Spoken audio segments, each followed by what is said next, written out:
In the summer of 2022, Google released an update that people are calling the Helpful Content Update. Now, as far as we're concerned at Red Evolution, all content that Google finds should be helpful content. Why would people put unhelpful content on the internet? This is all about Google trying to sort out the nonsense that's out there. There's a lot of really rubbishy content out there, and it wants to rank the really helpful stuff. Why does it want to rank the really helpful stuff? Well, Google wants to get more people using Google and not Bing or DuckDuckGo or any of the other search engines. So it wants to be the best search engine. 90% of people on the internet use Google, so it doesn't have a lot to worry about, but it wants to keep that position. So it needs to make sure that when people are searching for something, the thing they find is the thing that answers their question. People are going to Google to find an answer to something. Google wants to make sure that the thing that it ranks at the very top of page 1 in Google is the thing that answers that question in the very best possible way.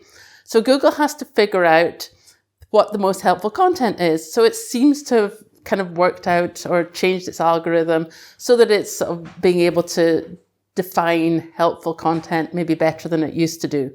So where does that leave us marketing people? It means that we have to write and create content that's actually helpful, not wishy-washy help stuff that is just stuffed with keywords and is sort of trying to game Google. You actually have to write stuff that helps your audience. How do you do that? Well, you need to know what your audience are asking. So you need to do your keyword research. You need to figure out what your audience wants to know. You need to understand who your audience is, what sort of people they are, why they're asking that question. And then you need to create the content that actually does the job of answering that question in the best possible way. Things you can do to check that your content is probably meeting what Google's looking for. Make sure you know who you're writing for and write for that person. Create buyer personas. Think of a person that's sitting in front of you when you're creating that content. Does it seem like you're an expert in the subject? Make sure that you are displaying expertise, a really broad knowledge of the subject when you're writing about it. Does that piece of content give enough information so that by the time somebody's actually finished reading it, they've answered the question that they were trying to find out about? So if your piece of content does all those things, then you've got a much better chance of Google considering it helpful content and then actually showing it to people when they ask the question. We don't know how good Google is at actually figuring out what helpful content is and what unhelpful content is.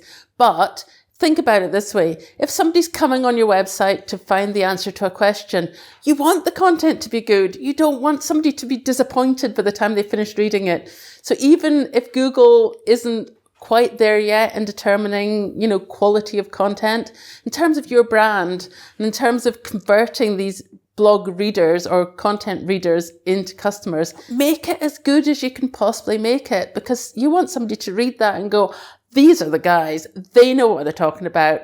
I am never going to buy anything from anyone else because these guys are ace. Think about that when you're creating your content.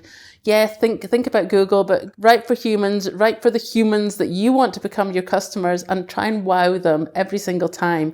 And you can't go far wrong with that. If you want to find out more about helpful content and how Google works, then visit our blog.